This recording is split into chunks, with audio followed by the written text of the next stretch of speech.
हाँ जी। तो आज की क्लास में हम पावर पॉइंट की क्लास स्टार्ट करेंगे। तो देखो, सबसे पहले आपको पावर पॉइंट स्टार्ट करने के लिए क्या करना है। सबसे पहले हम यहाँ पर स्टार्ट मेन्यू पे क्लिक करेंगे। क्लिक करने के बाद आपको इसमें सर्च करना है पावर पॉइंट। आपके एग्ज़ाम में 2007 या 2010 वर्ज़न में से ही कोई एक वर्ज़न आएगा, पावर पॉइंट हो, चाहे फिर वो वर्ड है या एक्सेल है। और इसमें आपके एग्ज़ाम में, जैसा मैंने यहाँ पर पावर पॉइंट अभी सर्च किया, तो मेरे स्क्रीन पर यहाँ पर आपको ना 2007 और 2016 वर्ज़न, दो वर्ज़न दिखाई दे रहे होंगे। तो हमें यहाँ से 2007 लेना है, या अगर आपके सिस्टम में 2007 नहीं भी है तो आप 2010 में भी काम कर सकते हैं, या अगर बाकी वर्ज़न में भी अगर हम कर रहे हैं और अगर आपके पास 7 या 10 वर्ज़न नहीं भी है तब भी कोई इसमें इशू नहीं है ज़्यादा। तो आप इसमें, जब मैं आपको आगे क्लियर करूँगा कि किस चीज़ को लेकर डिफरेंस है इसके बीच में, ठीक है, बिल्कुल एक माइनर सा एक दो ही ऑप्शंस का डिफरेंस आपको देखने को मिलेगा। बाकी सब चीज़ें पावर पॉइंट के अंदर वर्जन हो चाहे कोई भी, अगर आपके पास नहीं है तो उसका भी आप यूज़ कर सकते हैं। और देखो, जैसे ही अब मैंने यहाँ पे पावर पॉइंट को ओपन किया तो ओपन करने पे सबसे टॉप में ये जो हमें बार सबसे ऊपर देखने को मिलती है, इसको हम कहते हैं टाइटल बार, जिसमें हमें फाइल और एप्लीकेशन का नेम भी लिखा हुआ मिलता है। अब जैसे फाइल का नेम है प्रेजेंटेशन 1 और जिस एप्लीकेशन में काम कर रहे हैं उसका नेम भी आ रहा है। नेक्स्ट होती है मेन्यू बार, जिसमें हमें होम से लेकर यहाँ पर व्यू तक जितने भी ऑप्शंस मिल रहे हैं ना, इस वाली रो को तो हम मेन्यू बार पढ़ते हैं, और ये जो ऑप्शंस हमें दे रखे हैं इन सभी को टैब्स पढ़ते हैं, TAB टैब, जैसे कि होम टैब या इंसर्ट टैब या डिज़ाइन टैब है, ठीक है, ये सभी टैब्स होते हैं। और इसके जस्ट नेक्स्ट नीचे हमें एक तरह का ना टूल बॉक्स दे रखा है, जिसमें आपको बहुत सारे ऑप्शंस, यानी कि जिन्हें हमें कमांड्स भी कहते हैं, इस टूल बॉक्स को, जिसमें हमें ये कमांड्स मिलती हैं, इस बॉक्स को कहते हैं रिबन। और कई बार ऐसा भी होता है कि जब आप, चाहे वर्ड है चाहे एक्सेल या पावर पॉइंट, अगर आपको ये टूल बॉक्स हाइड किया हुआ मिल जाए ना, तो इसको वापस कैसे लेकर आना है, तो आप अपने कीबोर्ड से कंट्रोल के साथ में F1, मैंने अब यहाँ पे अपने कीबोर्ड से कंट्रोल के साथ F1 प्रेस किया है हाइड करने के लिए, या दोबारा से प्रेस करेंगे सेम कमांड तो रिबन टूल बॉक्स वापस ऑन हो जाएगा। एक दूसरा तरीका और भी होता है, ये तो हमारा शॉर्टकट मेथड हो गया कि जब हम कंट्रोल प्लस में F1 की प्रेस करते हैं। दूसरा तरीका क्या होगा कि अगर आपने कमांड भी नहीं दी और कई बार अचानक काम करते करते ना हमारी रिबन हाइड हो जाती है, कि अगर जैसे अभी हम काम कर रहे हैं होम टैब के अंदर, मुझे जाना है यहाँ से व्यू टैब पे, अगर आपने व्यू पे क्लिक करने के लिए अगर डबल क्लिक कर दिया तो देखो तब हाइड हो जाएगी। किसी भी टैब नेम पे अगर हम डबल क्लिक करते हैं तो तब भी हाइड या शो भी कर सकते हैं वापस। और फिर इसके बाद आता है, यहाँ पे हमें काम करने के लिए, कुछ भी लिखने के लिए ना एक स्लाइड दे रखी है, और उस स्लाइड के ऊपर हमें यहाँ पे बाय डिफ़ॉल्ट दो टेक्स्ट बॉक्स भी स्क्रीन पर देखने को मिलेंगे, जिसमें एक टाइटल और दूसरा सब टाइटल होता है। और इसमें आपको थोड़ा सा कलर डिफरेंस भी देखने को मिलेगा कि टाइटल का कलर ब्लैक है और सब टाइटल हमारा ग्रे शेडिंग में आ रहा है। और नेक्स्ट सबसे नीचे होती है हमारी स्टेटस बार, जहाँ पे आपको स्लाइड्स नंबरिंग भी देखने को मिलेंगी लेफ्ट में, कि हमारे फाइल के अंदर टोटल नंबर ऑफ स्लाइड्स कितनी है। हालांकि आपके किसी भी CPT एग्ज़ाम में वैसे तो एक ही स्लाइड आती है आपको एग्ज़ाम में बनाने के लिए जो दी जाती है, पर अगर हम बात करें, अभी कुछ ही 2-3 महीने पहले दिल्ली पुलिस का एक एग्ज़ाम था, उसमें CPT एग्ज़ाम में ना 4 स्लाइडें दे रखी थी। तो अगर आपके एग्ज़ाम में भी अगर 4 स्लाइड आती है तो हम वो भी डिस्कस करेंगे इसके अंदर कोर्स के दौरान, कि हमें 4 के अंदर फॉर्मेट कैसा डिज़ाइन करना होगा, या फिर सिंगल स्लाइड हमें बनाने के लिए दी जाती है तो हमें किस तरह की स्लाइड का कंटेंट टाइप करने के लिए दिया जाएगा इसमें, तो वो सब हम आगे पढ़ेंगे। तो नेक्स्ट, इसके अलावा हमारे यहाँ पे स्क्रीन पर लेफ़्ट साइड पे एक और स्लाइड विंडो भी दे रखी है। अगर मैं इसको यहाँ से क्लोज कर देता हूँ, या आपको पहले से अगर ये हाइड मिल रही है, तो इसको वापस कैसे ओपन करेंगे। ऑन करने के लिए आपको व्यू टैब पे जाकर नॉर्मल ऑप्शन पे क्लिक करना है। जैसे ही हमने नॉर्मल पे क्लिक किया वापस आ गई विंडो, फिर से क्लोज कर रहे हैं, ऑन किया वापस ऑन हो जाएगी। और क्वेश्चन में सबसे पहले हमारा ये चीज़ कि जिन्होंने भी MS वर्ड का रखा है ना, जिन्होंने भी MS वर्ड का रखा है वो तो सभी पावर पॉइंट को बहुत ही ईजिली कवर कर लेंगे, MS वर्ड कंप्लीट करने का मतलब समझे कि आपका 80% सिलेबस वर्ड के अंदर ही कवर हो जाता है। अगर आपने वर्ड के अंदर सब कुछ अगर कंप्लीट कर लिया सिलेबस, तो पावर पॉइंट का जो सिलेबस है 80% आपका वर्ड में कवर हो जाएगा। बाकी बचा 20% पावर पॉइंट का सिलेबस, वो हम इसमें कवर करते हैं। तो जिन्होंने भी अगर वर्ड नहीं किया तो पहले वो वर्ड को करें, उसके बाद ही पावर पॉइंट में काम करना स्टार्ट करना, उससे आपको काम करने में भी काफ़ी आसानी होगी। तो नेक्स्ट आता है हमारे पास, अब क्वेश्चन सबसे पहला ये होता है कि जब हमें पावर पॉइंट में स्लाइड बनाने के लिए दी जाती है कोई भी, और एग्ज़ाम में पहला पॉइंट हमें यही देखना होता है कि ये जो स्लाइड है इसका जो लेआउट होता है वो हमें कैसा चूज़ करने के लिए दे रखा है। तो उसको कैसे हम चेक करेंगे कि स्लाइड लेआउट कौन सा है। तो यहाँ पर आपको स्क्रीन पर ना रिबन में ही एक लेआउट ऑप्शन मिलेगा। अगर क्वेश्चन में ये लिखा हुआ आ जाए यूज़ डिफ़ॉल्ट स्लाइड लेआउट, तो उसके लिए आप लेआउट में जाकर यहाँ पे बाय डिफ़ॉल्ट आपको टाइटल स्लाइड के नेम से ही, और इसमें देखो आपको दिखा भी रहा है डिफ़ॉल्ट टाइटल स्लाइड में 2 टेक्स्ट बॉक्स दिखाई दे रहे हैं स्क्रीन लेआउट पर भी, और यहाँ पर भी पहले से ही 2 ही लेआउट सिलेक्टेड थे, ये टाइटल वाले। और अगर क्वेश्चन में कह रहा है यूज़ टाइटल ओनली लेआउट, तो यहाँ पर इसमें एक ही सिंगल टेक्स्ट बॉक्स है, या टाइटल एंड कंटेंट में एक ऊपर टाइटल और नीचे एक सिंगल कंटेंट बॉक्स, जिसमें हम मल्टीमीडिया फीचर्स भी या टेबल या चार्ट या स्मार्ट आर्ट डायग्राम वगैरह भी ले सकते हैं, कुछ पिक्चर लेनी हो तो वो भी ले सकते हैं। ऐसे ही 2 कंटेंट, या फिर क्वेश्चन में कह दे कि यूज़ ब्लैंक स्लाइड लेआउट, तो हम ब्लैंक का यूज़ अगर करते हैं, अगर क्वेश्चन में ब्लैंक दे दिया जाए तो देखो यहाँ पे अब कोई भी आपको ना टेक्स्ट बॉक्स स्क्रीन पे विजिबल नहीं होगा। अब ब्लैंक का मतलब अब आप अगर कुछ भी टाइप भी करेंगे, अब मैं यहाँ पर टाइप कर रहा हूँ तो कुछ भी टाइप नहीं होगा। तो वापस हम क्या करेंगे, अभी मैं यहाँ से जैसे एक टाइटल ओनली एक स्लाइड फॉर्मेट ले रहा हूँ, जिसमें मैंने सबसे टॉप में ऊपर टाइप किया है टाइटल। टाइप करने के बाद अब मुझे यहाँ से ना सेकंड स्लाइड पे काम टाइप करना है। तो टाइप करने के लिए हम यहाँ से सबसे ऊपर यहाँ पे एक ऑप्शन दे रखा है न्यू स्लाइड के नाम से ही, चाहे आप इस पर क्लिक करो या फिर शॉर्टकट कमांड होती है न्यू स्लाइड लेने के लिए Ctrl+M। तो कंट्रोल के साथ में M प्रेस करना है, न्यू स्लाइड की कमांड होती है शॉर्टकट कमांड Ctrl+M। ध्यान रखना N नहीं दबाना, M प्रेस करेंगे, Ctrl+N से नई फाइल ओपन होती है, हमें M प्रेस करना है। अब जैसे ही हमने Ctrl+M करा या फिर न्यू स्लाइड पे अगर क्लिक करा है तो नीचे एक स्लाइड ओपन हो जाएगी नई। अभी हमारी एक ही सिंगल फाइल चल रही है। अब हमने सेकंड स्लाइड पे जैसे अब कुछ भी अगर डेटा डिज़ाइन करना है तो अब उस पर अब टाइप करने के लिए जैसे मैंने यहाँ पर कुछ और कंटेंट लिखा, happy returns of the day, मैंने एक सेकंड स्लाइड और भी बना ली। अब हमें इस सेकंड स्लाइड में ना जो ये टेक्स्ट बॉक्स स्क्रीन पर देखने को मिल रहा है, हमें इसको ना टेक्स्ट को बोल्ड करना है। अब इस टेक्स्ट बॉक्स में हमने जितना भी काम लिखा है ये सारा हमें बोल्ड करना है। एक तो होता है कि हम इस तरीके से क्लिक दबा के सिलेक्ट करें टेक्स्ट को और Ctrl+B या फिर B ऑप्शन पे बोल्ड पे क्लिक करेंगे, बोल्ड हो गया। या मैंने वापस क्लिक करके अभी ऑफ करा। एक तो हमने ये तरीका पढ़ा कि किसी भी टेक्स्ट को अगर आपने कोई भी इफेक्ट देने हैं, बोल्ड इटैलिक या कलर देना है, चाहे साइज चेंज करना है, मींस कोई भी ऑप्शन का यूज़ अगर आपने किसी भी टेक्स्ट पे करना है, पूरे बॉक्स पे अगर आपने किसी भी टेक्स्ट बॉक्स के इंटरनल जो भी उसके अंदर जितना भी कंटेंट है, कंप्लीट टेक्स्ट पे अगर कोई भी चीज़ अप्लाई करनी है तो उसको सिलेक्ट करने की बजाय इस तरीके से क्लिक दबा के सीधा आप उसके टेक्स्ट बॉक्स वाली बॉर्डर पे क्लिक कर दो। अब मैंने यहाँ पर जैसे ही क्लिक करा, आप इसकी बॉर्डर का अगर स्टाइल देखेंगे ना एक प्लेन लाइन में दिखा रहा है। देखो मैं फिर से क्लिक कर रहा हूँ, अब यहाँ पे डैश डैश स्टाइल में दिखाई दे रहा है। इट मीन्स कर्सर आपका टेक्स्ट बॉक्स के बीच में है। तो मैंने इसकी बॉर्डर पे क्लिक कर दिया, या फिर एक दूसरा तरीका बॉर्डर पे क्लिक करने के बजाय आप अपने कीबोर्ड से सिंगल टाइम एस्केप की प्रेस कर देना। आप सबसे ऊपर जो ESC एस्केप की दे रखा है एक बार प्रेस करना है, इट मीन्स वो सिलेक्ट हो गया एक बार प्रेस करते ही, क्योंकि 2 बार प्रेस करने का मतलब टेक्स्ट बॉक्स की सिलेक्शन ही हट गई।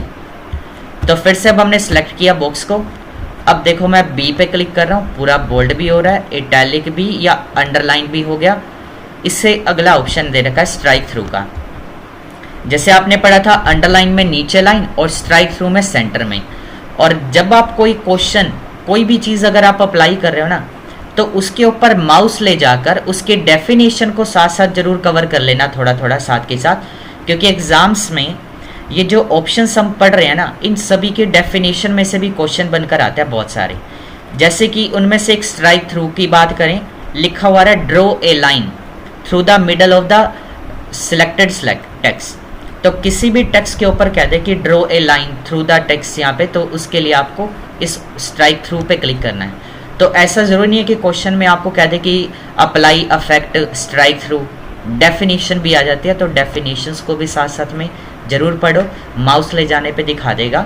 और इनमें से जैसे अगर हम बात करें, अगर क्वेश्चन में लिखा हुआ जाए इटैलिसाइज द टेक्स्ट, मैं इटैलिक ऑप्शन पे माउस लेके जा रहा हूँ। इसकी डेफिनेशन में इटैलिक का एक दूसरा नाम इटैलिसाइज भी होता है, कि कई बार एग्जाम में अगर इटैलिसाइज आ जाए, या तीसरा नाम एक और भी होता है, मैं यहाँ पर लिख भी देता हूँ, ओब्लिक।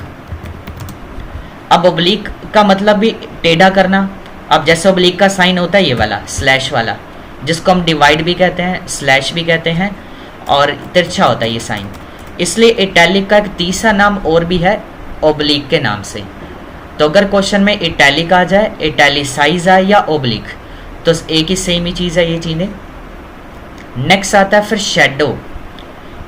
अगर क्वेश्चन में कह दे कि give shadow behind the text, तो किसी भी टेक्स्ट के पीछे अगर हमें एक लाइट सी शेडो देनी है, उसके लिए पहले टेक्स्ट को सिलेक्ट किया मैंने बॉर्डर पे क्लिक करके, और शेडो ऑप्शन को ऑन कर दिया।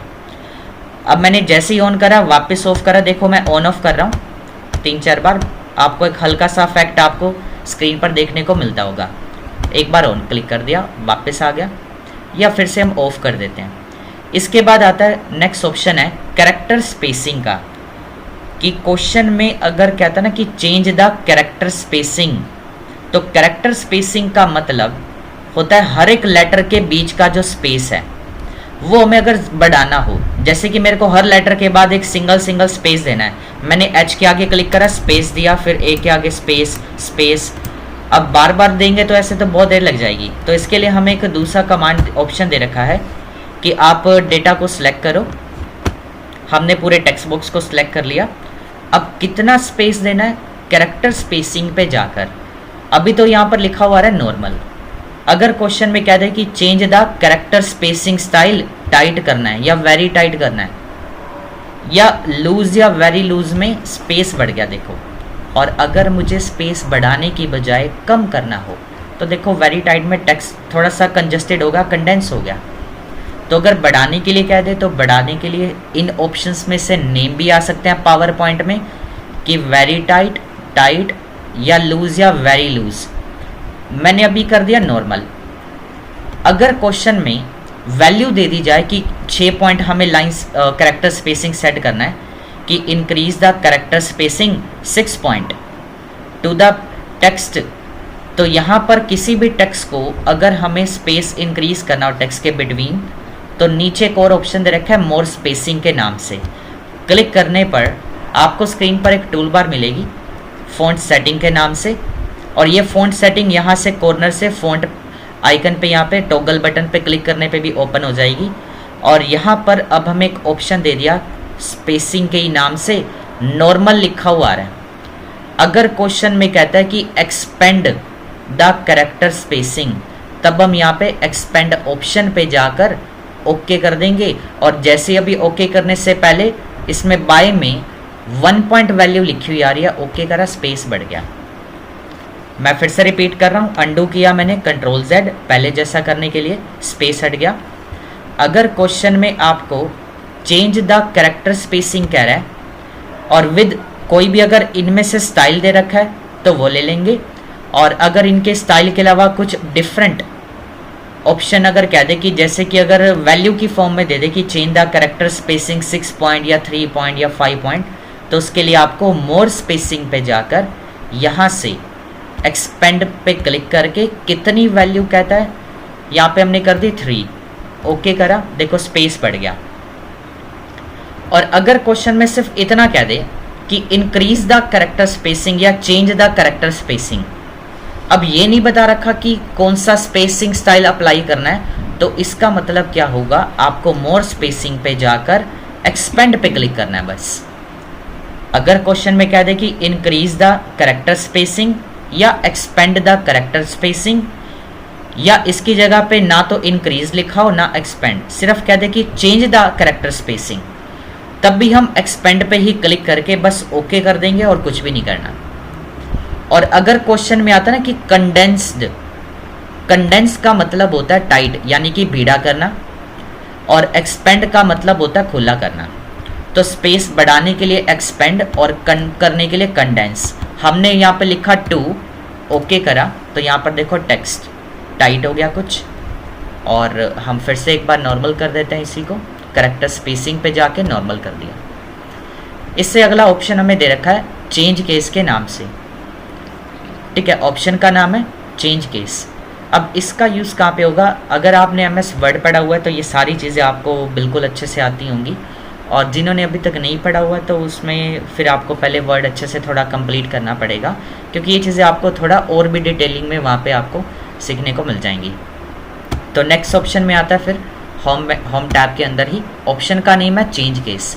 अगर क्वेश्चन में कह दे कि चेंज केस स्टाइल अप्लाई करना है विद अपर केस फॉर्मेट, ठीक है। चेंज केस स्टाइल में क्या होता है कि जैसे अगर हम कोई भी काम जब लिखना स्टार्ट करते हैं ना, तो फर्स्ट लेटर हमेशा कैपिटल में लिखते हैं और बाकी सभी स्मॉल में लिखते हैं। अगर हमें इस टेक्स्ट बॉक्स में जितना भी कंटेंट दे रखा है सारा ही कैपिटल करना हो, तो उसके लिए यहाँ पर आप चेंज केस ऑप्शन पे जाकर अपर केस पे क्लिक कर देना। जैसे हमने क्लिक करा अप्लाई हो गया, सभी कैरेक्टर्स कैपिटल में हो गए। इसके बाद वापस इसी ऑप्शन में जाकर चेंज केस में अगर हम लोअर केस पे करते हैं, उसमें दिखा भी रहा है कि सभी कैरेक्टर स्मॉल में, तो फर्स्ट लेटर भी स्मॉल, जबकि सेंटेंस केस का मतलब ओनली फर्स्ट कैपिटल और बाकी सभी स्मॉल में। और फोर्थ नंबर पे आता है कैपिटलाइज ईच वर्ड। इसमें क्या रहेगा कि कैपिटलाइज ईच वर्ड में इस हर वर्ड का पहला कैरेक्टर, पहला अक्षर सिर्फ कैपिटल और बाकी सभी स्मॉल में आ जाएंगे। कैपिटलाइज ईच वर्ड में हर वर्ड का फर्स्ट कैरेक्टर कैपिटल में है और बाकी सभी स्मॉल में है। और इसको अगर हम बात करें कि इसका एक और नाम भी होता है title case, capitalize each word का एक दूसरा नाम टाइटल केस भी होता है। और लास्ट ऑप्शन इसमें रखा है टॉगल केस के नाम से। टॉगल केस फीचर बिल्कुल एक रिवर्स में काम करेगा। अगर आपने कोई टेक्स्ट सेलेक्ट कर लिया और उसके ऊपर अगर आप टॉगल केस कर रहे हो ना, तो उस सेलेक्टेड टेक्स्ट में जितने भी कैपिटल लेटर्स हैं वो सभी स्मॉल में हो जाएंगे और स्मॉल वाले कैपिटल में। रिवर्स में काम करेगा, स्मॉल कैरेक्टर कैपिटल में हो जाएगा, कैपिटल वाला स्मॉल में हो जाएगा। तो हम इसको वापस जाके नॉर्मल कर देते हैं सेंटेंस केस ही। और किसी भी फॉन्ट का साइज़ अगर हमें चेंज करना हो, जैसे भी यहाँ पे दिखा रहा है इस टेक्स्ट बॉक्स में जो टेक्स्ट लिखा हमने 44 आ रहा है साइज़, कम ज़्यादा करना है यहाँ से आप एरो बटन पे जाके सिलेक्ट कर सकते हो।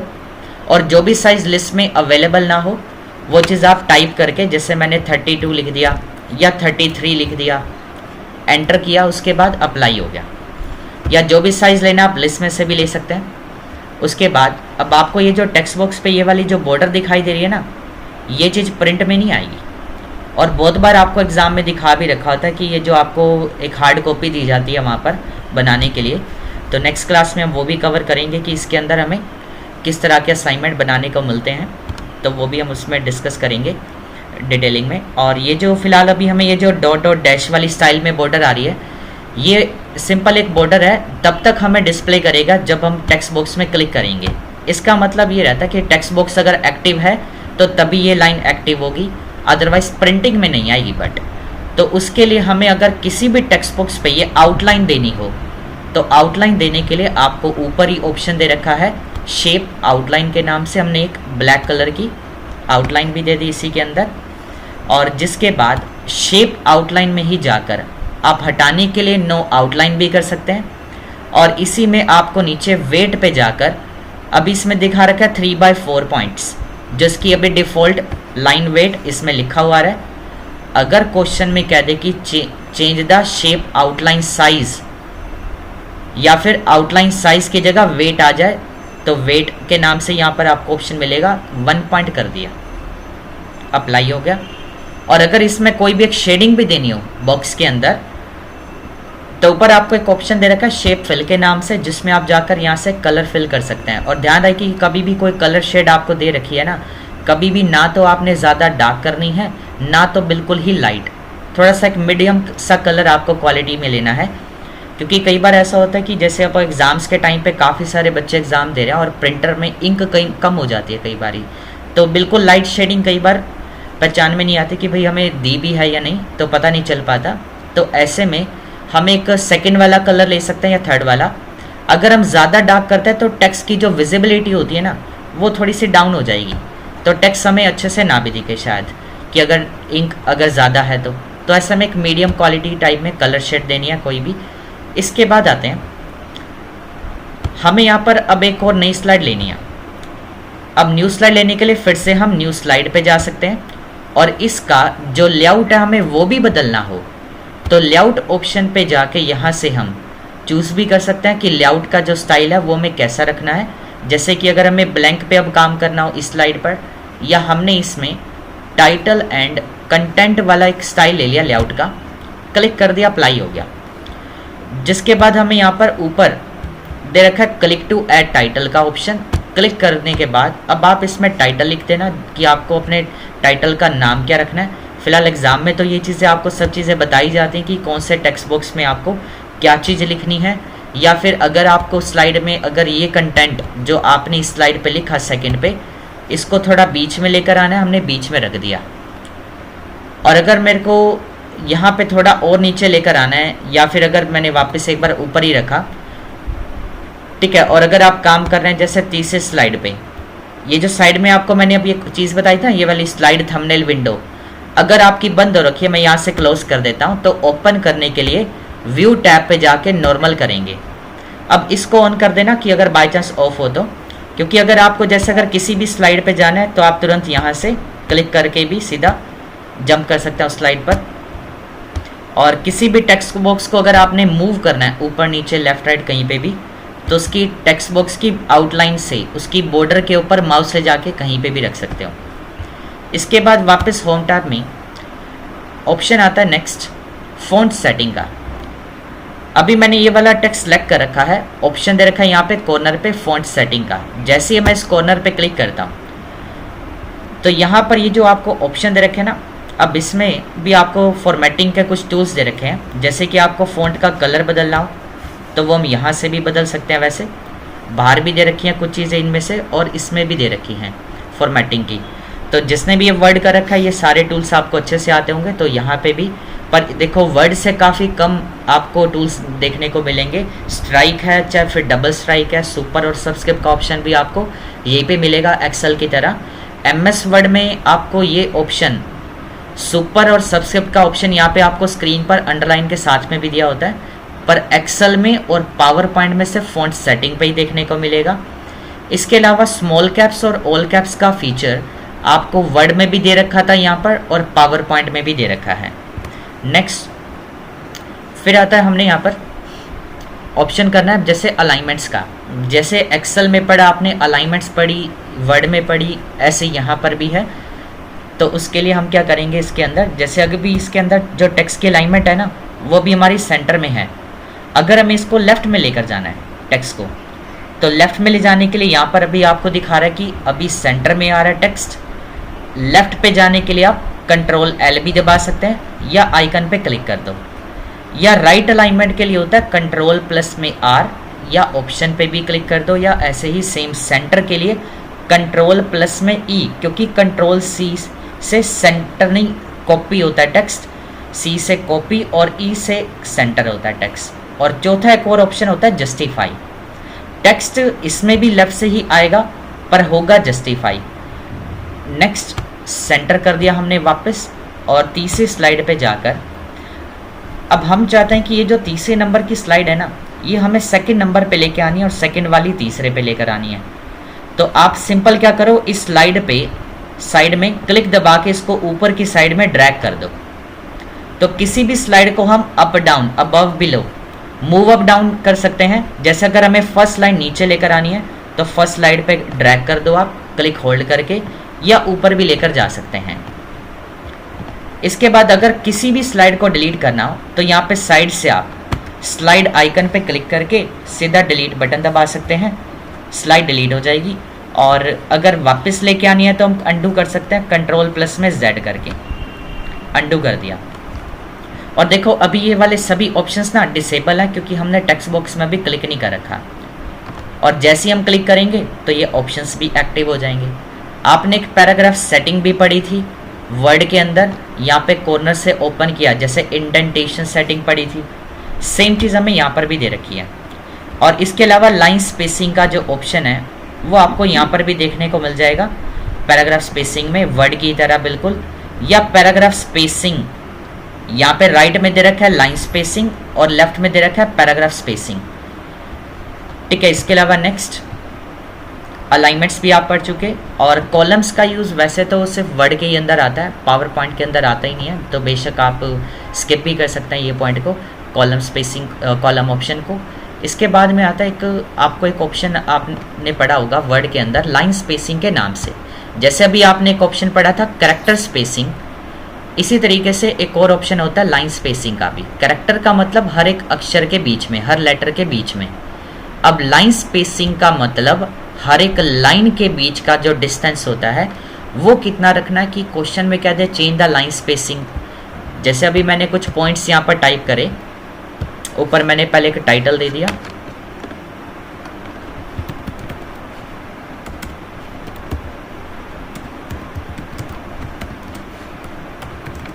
और नीचे मैंने क्लिक करके क्लिक टू ऐड टेक्स्ट में, यहाँ पर मैंने जैसे अब क्लिक करा ना, क्लिक करने से पहले देखो पहले मैंने बार क्लिक करा, यहाँ पे लिखा रहा क्लिक टू ऐड टेक्स्ट। अब ये जो नीचे आपको एक कंटेंट बॉक्स दिखाई दे रहा है ना, इस बॉक्स का नाम कंटेंट बॉक्स है। चेक करने के लिए जब हम लेआउट पे गए थे तो इसमें हमने एक फॉर्मेट चूज़ किया था टाइटल एंड कंटेंट, तो ऊपर वाले बॉक्स का नाम तो टाइटल और नीचे दे रखा है कंटेंट बॉक्स, जिसमें आपको टाइपिंग फीचर भी मिलता है विद बुलेट फॉर्मेट, और साथ ही आपको 6 ऑप्शन अलग से और भी देखने को मिलेंगे। बट आप इन सभी में से एक समय पर एक ही चीज़ का यूटिलाइज कर सकते हैं, चाहे आप फिर वो टेबल हो, चाहे आप इसमें टाइप करते हैं अगर कुछ भी, तो टाइप करते ही बाकी कंटेंट भी हमारा डिलीट हो जाएगा। मैंने बैकस्पेस दबाया, वापस आगे 6 ऑप्शंस। पहला ऑप्शन इसमें दिखा था इंसर्ट टेबल का, तो टेबल वाले ये चीज़ें तो हम करेंगे अगली क्लास में। अभी मैं फ़िलहाल इसमें पॉइंट्स डाल रहा हूँ, तो यहाँ पर मैंने कुछ नेम लिख दिए,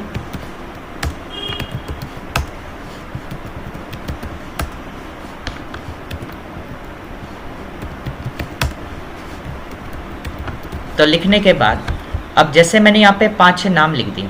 अब इन सभी लाइंस के बीच में अगर हमें लाइन स्पेसिंग थोड़ी सी इंक्रीज करनी है तो ऑप्शन आता है लाइन स्पेसिंग के ही नाम से, ऑप्शन पे जाके यहाँ से हम चेंज कर देंगे, जैसे मैंने कर दिया 2.0, तो स्पेस बढ़ गया इनके बीच में। या अगर मेरे को और ज़्यादा बढ़ाना है तो 3.0 भी है, या कम करना है तो 1.5, या सिंगल करना है। अब इसमें तो लिखा रहा है 1.0, 1.5, 2.0 इस तरीके से लिखा हुआ रहा है। बट अगर क्वेश्चन में कहता है ना कि change the line spacing style, ठीक है, एटलीस्ट इन ऑप्शंस के अलावा कुछ आपको स्टाइल भी दे रखे होते हैं, जैसे आपको कैरेक्टर स्पेसिंग में दे रखे थे स्टाइल्स के नाम, ऐसे ही लाइन स्पेसिंग के अंदर भी कुछ स्टाइल्स होते हैं इन सभी के अलावा। उससे पहले ये जो 1.0 वाला स्टाइल है ना, इसको कहते हैं सिंगल लाइन स्पेसिंग, और इसके लिए आप अपने कीबोर्ड से एक शॉर्टकट की भी प्रेस कर सकते हैं, कंट्रोल प्लस में 1, ठीक है, कंट्रोल 1 से सिंगल लाइन होता है। ऑलरेडी यहाँ पे अभी सिंगल लाइन स्पेसिंग हमने पहले से कर रखा है। इसके बाद आता है 2.0 का मतलब डबल लाइन स्पेसिंग होता है, और शॉर्टकट की होती है कीबोर्ड से कंट्रोल प्लस में 2। अब यहाँ पर हम कंट्रोल प्लस में 2 प्रेस कर देंगे, और फिर आता है नेक्स्ट। ऐसे ही अगर यहाँ से करना है आप यहाँ से कर दो, सिंगल लाइन करना है सिंगल लाइन कर सकते हैं। इसके बाद में है लाइन स्पेसिंग ऑप्शन के अंदर, लाइन स्पेसिंग ऑप्शंस के अंदर आपको यहाँ पर क्वेश्चन में दे देगा कि लाइन स्पेसिंग का स्टाइल क्या रखना है। लाइन स्पेसिंग में ही आपको यहाँ पर दे रखा है सिंगल भी है, 1.5, डबल, एग्जैक्टली और मल्टीपल के नाम से भी। तो यहाँ पे अगर क्वेश्चन में एग्जैक्टली कहता है तो एग्जैक्टली कर देंगे, ओके कर देंगे, अप्लाई हो गया। इसके अलावा अगर क्वेश्चन में सिर्फ आपको बता देता है कि कुछ ऐसा कि जैसे अगर आपको मैनुअली टाइप करने के लिए दे दी जाए कि इतनी करनी है, तो जब आप यहाँ पे लाइन स्पेसिंग ऑप्शन पे जाते हैं ना, तो आप इसमें वैल्यू टाइप भी कर सकते हैं कि कितनी वैल्यू देनी है हमें। तो अपनी मर्ज़ी से भी इसमें दे सकते हैं, पर हमें तभी लिखना है यहाँ पर अपनी मर्ज़ी से जब बता रखा होगा। नेक्स्ट ऑप्शन है एक टेक्स्ट डायरेक्शन का कि change the direction of text. जैसे हमने फर्स्ट स्लाइड पे जाके विशेष वाले सेल पे क्लिक करा टेक्स्ट बॉक्स में, टेक्स्ट डायरेक्शन पे जाके मैंने इसको 90 डिग्री पे रोटेट कर दिया और थोड़ी सी हाइट भी बढ़ा दी ताकि प्रॉपर ये ऐसा फिट हो जाए। टेक्स्ट डायरेक्शन पे रोटेट ऑल टेक्स्ट 270 डिग्री है, इससे पहले हमने 90 डिग्री वाला अप्लाई किया था, अप्लाई हो गया। फिर से नेक्स्ट आता है स्टैक में कुछ ऐसा आ जाएगा और हाइट बढ़ा दी और बढ़ा देंगे थोड़ा सा, कुछ ऐसा डिस्प्ले करेगा। और अगर विड्थ कम करनी है तो ऐसा भी रख सकते हैं हम कि साइड पर, या मैंने थोड़ा सा अंडू करा कंट्रोल Z, और जब आप उसी में जाके ठीक है फर्स्ट ऑप्शन पे क्लिक करते हैं हॉरिजॉन्टल पे, तो वापस पहले जैसा हो जाएगा। हमने इसको थोड़ा सेंटर में भी रख दिया और यहाँ से चेंज द फॉन्ट कलर, या अगर लिखा जाए चेंज द टेक्स्ट कलर, तो यहाँ से हम टेक्स्ट कलर दे देंगे। बोल्ड करना है बोल्ड भी कर दिया, और थोड़ा सा साइज़ कम ज़्यादा करने के लिए आपको यहाँ पर दो आइकन्स भी दे रखे हैं, टू इंक्रीज और डिक्रीज फॉन्ट साइज।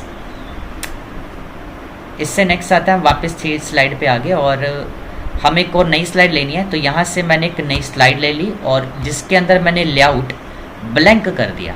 अब देखो ब्लैंक स्लाइड पे हम कुछ भी टाइप नहीं कर सकते। अगर हम टाइप कर रहे हैं तो कुछ भी नहीं होगा। तो टाइप करने पर अगर हम चाहते हैं कि यहाँ पर हमें अब कुछ भी लिखने के लिए अगर बोल रखा हो तो वो कैसे लिखेंगे, किसी भी ब्लैंक स्लाइड पे लिखने के लिए हम क्या करेंगे, इंसर्ट पे जाकर ऑप्शन दे रखा है आपको टेक्स्ट बॉक्स के नाम से, और एक दे रखा है वर्ड आर्ट। इन दोनों ऑप्शन का यूज़ करके हम टेक्स्ट टाइप कर सकते हैं। जैसे अगर मैं एक सिंपल टेक्स्ट बॉक्स ले रहा हूँ, क्लिक करा, उसके बाद मैंने स्क्रीन पर एक टेक्स्ट बॉक्स क्लिक दबा के ड्रैग करा, यहाँ पे एक टेक्स्ट बॉक्स आ गया। हमने इसमें लिख दिया बाय, और लिखने के बाद हमें इसको थोड़ा सा मूव करना हो मूव कर सकते हैं, कहीं पे भी बोल्ड करना हो, साइज करना हो, जो भी फॉर्मेटिंग करनी है वो कर सकते हैं। और पर ये हमारा सिंपल फॉर्मेटिंग में ही आ रहा है। इंसर्ट में टेक्स्ट बॉक्स के साथ में एक ऑप्शन और भी आता है वर्ड आर्ट के नाम से।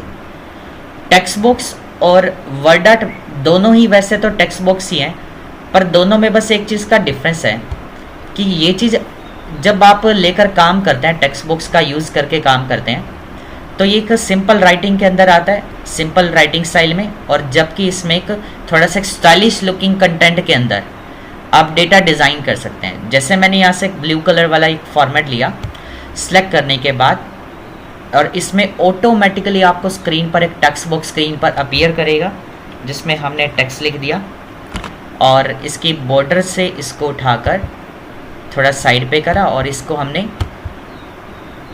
सेलेक्ट करके डिलीट बटन से डिलीट भी कर दिया।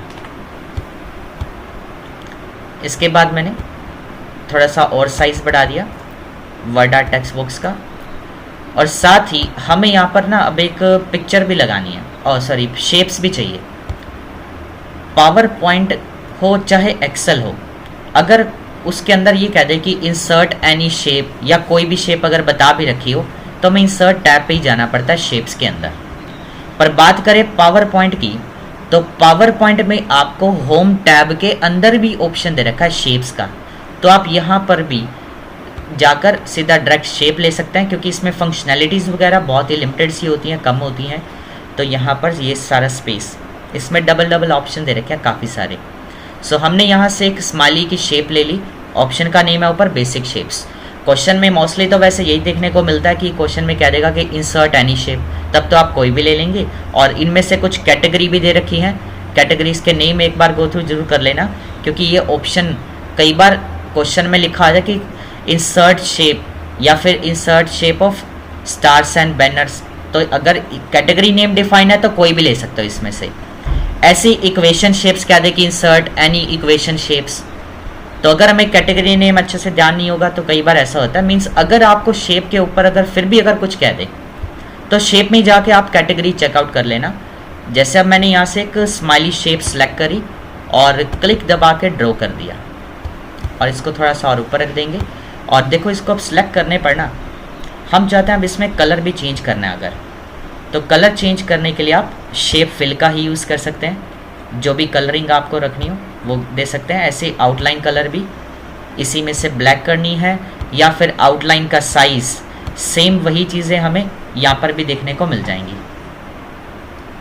तो इतना कर दिया। हमारे पास अब देखो टोटल 4 स्लाइडें रेडी होगी। एक छोटी सी हमने एक पावर पॉइंट में स्लाइड्स बना ली 4-5। अब इसको बना लिया। बनाने के बाद हमें इसके ऊपर ना अब बैकग्राउंड में थोड़ा सा थीम वगैरह भी चेंज करना हो, तो वो कैसे चेंज करेंगे, उसके लिए हमें जाना है डिज़ाइन टैब के अंदर। तो क्वेश्चन में अगर ये लिखा हुआ आ जाए change the slide design, slide design लिखा हुआ आ जाए, या चेंज द स्लाइड थीम्स, दोनों का मतलब सेम ही है। तो थीम कौन सी अप्लाई करनी है, यहाँ पर आपको काफ़ी सारी थीम स्क्रीन पर डिस्प्ले हो रही होंगी, और इनमें से जब आप किसी भी स्लाइड थीम पर माउस लेकर जाओगे उसका जो प्रीव्यू इफेक्ट होगा ना वो आपको स्क्रीन पर देखने को भी मिलेगा कि अप्लाई करने के बाद वो कैसा हमें विजिबल होगा।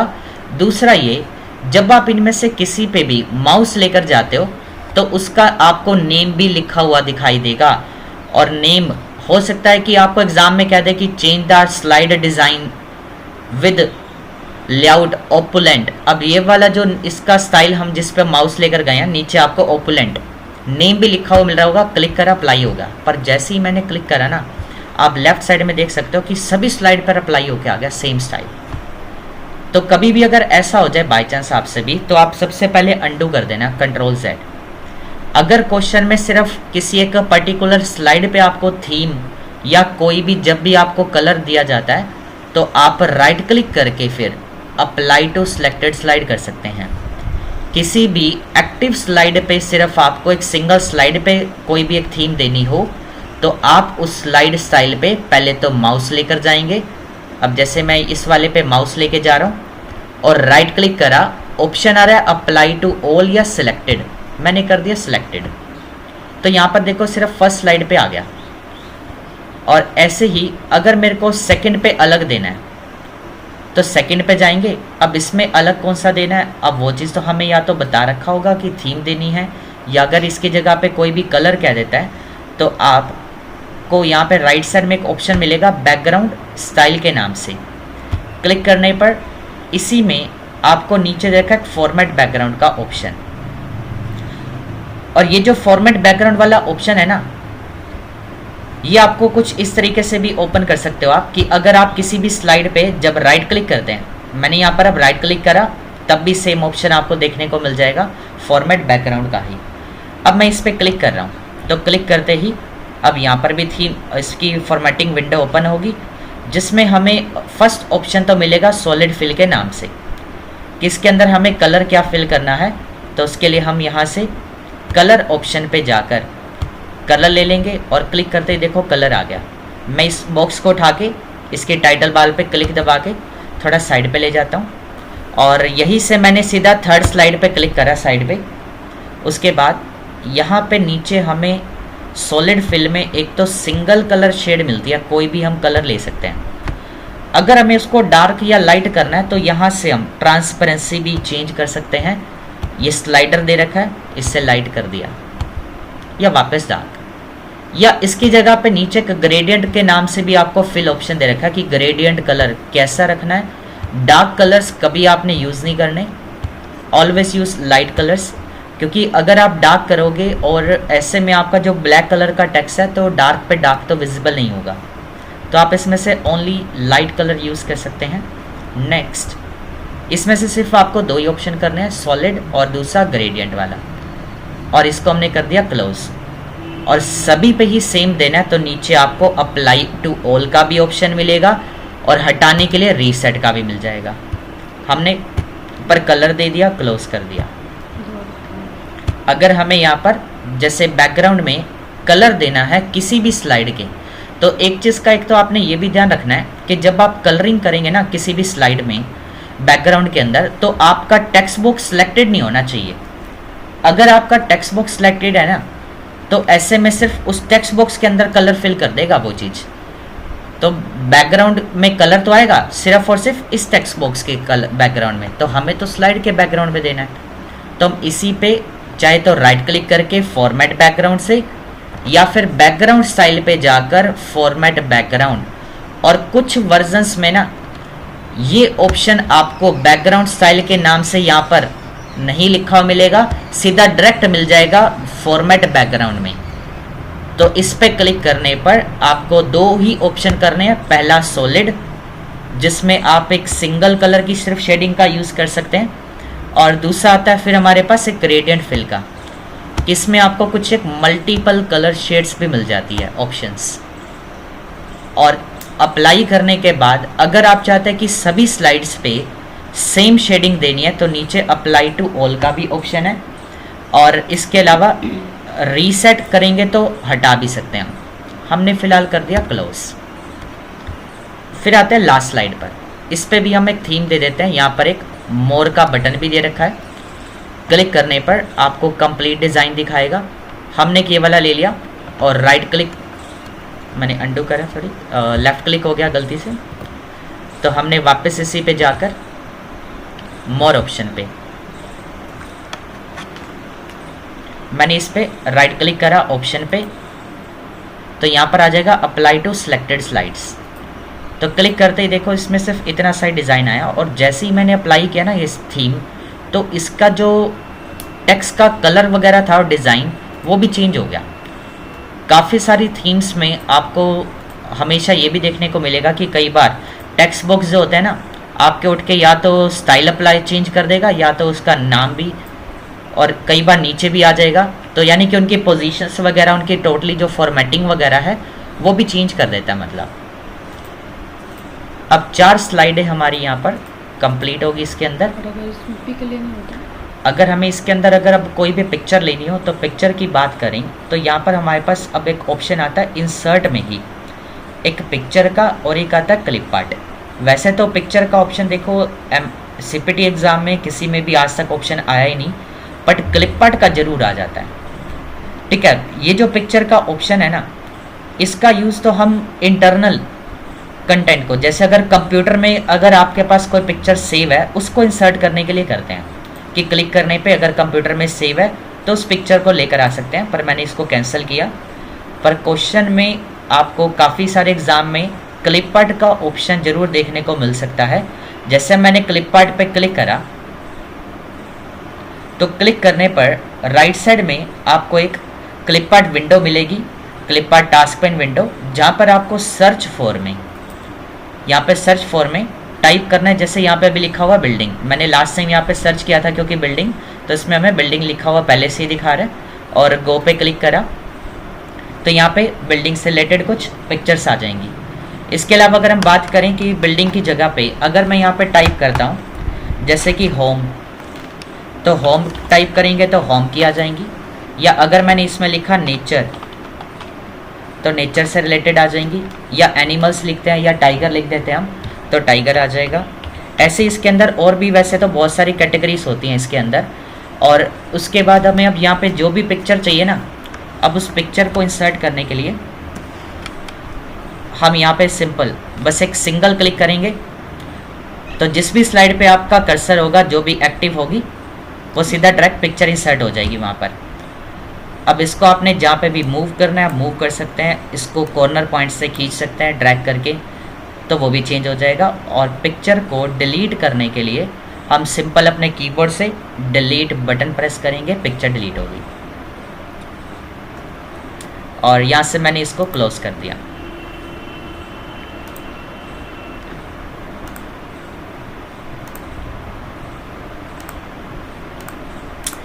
इसके बाद थोड़ा सा और ऑप्शन आता है नेक्स्ट में। अब जैसे हमने यहाँ पे 3-4 स्लाइड्स डिज़ाइन कर ली, अब इनको बनाने के बाद हमारे पास अब एक ऑप्शन दे रखा है स्लाइड शो के नाम से।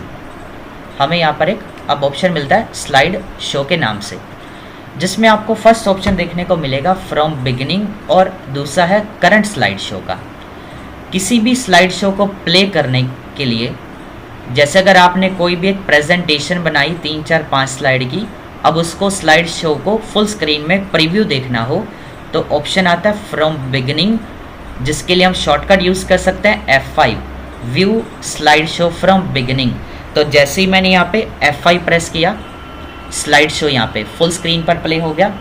अब प्ले होने के बाद हमें अब जैसे नेक्स्ट स्लाइड पे जाना है तो या तो हम माउस से क्लिक करते जाएंगे या फिर अपने कीबोर्ड से एंटर बटन भी दबा सकते हैं। मैंने एंटर दबाया, सेकंड स्लाइड आ गई, या फिर से एंटर दबाया और जैसी लास्ट स्लाइड आएगी ना, अब हम एंटर या फिर अपने माउस की हेल्प से अगर क्लिक करते हैं तो क्लिक करने पर लिखा हुआ आएगा end of slide show, click to exit. तो यहाँ पे सबसे ऊपर लिखा आ जाएगा, जिसके बाद दोबारा एंटर या क्लिक करने पर वापस हम स्क्रीन से बाहर आ जाएंगे। और अगर हमें स्लाइड शो सेकंड से प्ले करना था तो स्लाइड शो पे जाके फ्रॉम करंट स्लाइड कर सकते हैं, तो सेकंड से प्ले हो जाएगा। अब इसके लिए भी फिर चाहे हम एंटर दबाएं चाहे डाउन एरो, ठीक है, दोनों का यूज़ कर सकते हैं। नेक्स्ट ऑप्शन आता है इसके अंदर एक हेडर एंड फुटर के नाम से। अगर हमें इसके अंदर ना हेडर या फुटर भी इंसर्ट करना हो, ठीक है, तो हेडर फुटर में देखो इसमें दो चीज़ें हैं। अभी मैं इसमें से फुटर करा रहा हूँ, तो हेडर फुटर हम नेक्स्ट क्लास में पढ़ेंगे।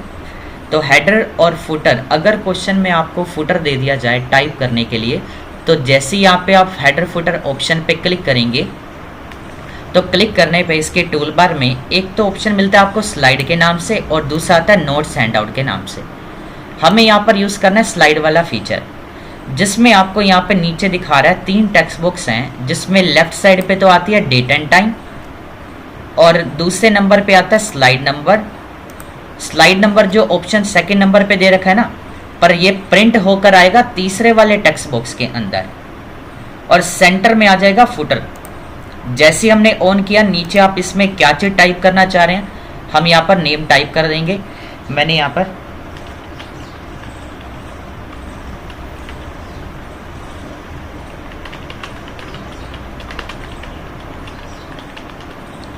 ठीक है हेडर में टेक्स्ट लिख दिया। और इसके अलावा एक चीज़ का और ध्यान रखना है कि जब भी डेट एंड टाइम कहता है तो हमें यहाँ पर अपडेट ऑटोमेटिकली को हटाकर नीचे से फिक्स्ड करना है। और हमारे पास टोटल अभी 4 स्लाइड हैं। अगर सिर्फ आपको इसी एक्टिव स्लाइड पे देना है तो अप्लाई करेंगे, सभी पे देने के लिए हम अप्लाई टू ऑल का यूज़ कर सकते हैं। तो यहाँ पे आप देख सकते हैं कि सभी स्लाइड पे फुटर आ गया आप हर एक स्लाइड पर। तो अभी तो सिर्फ फुटर में आपने सिर्फ इतना ही करना है, इसको हम डिटेलिंग में आगे की क्लास में कवर करेंगे। तो आज की क्लास में इतना ही, और बाकी हम नेक्स्ट क्लास में कवर करेंगे सिलेबस, और जिसमें हम डिस्कस करेंगे एक तो कि आपके एग्ज़ाम में किस तरह की स्लाइड्स आपको डिज़ाइन करने के लिए दी जाती हैं, या फिर प्रीवियस ईयर लास्ट ईयर की कैसे फॉर्मेट में दे रखी हैं, तो उनको भी कवर करेंगे।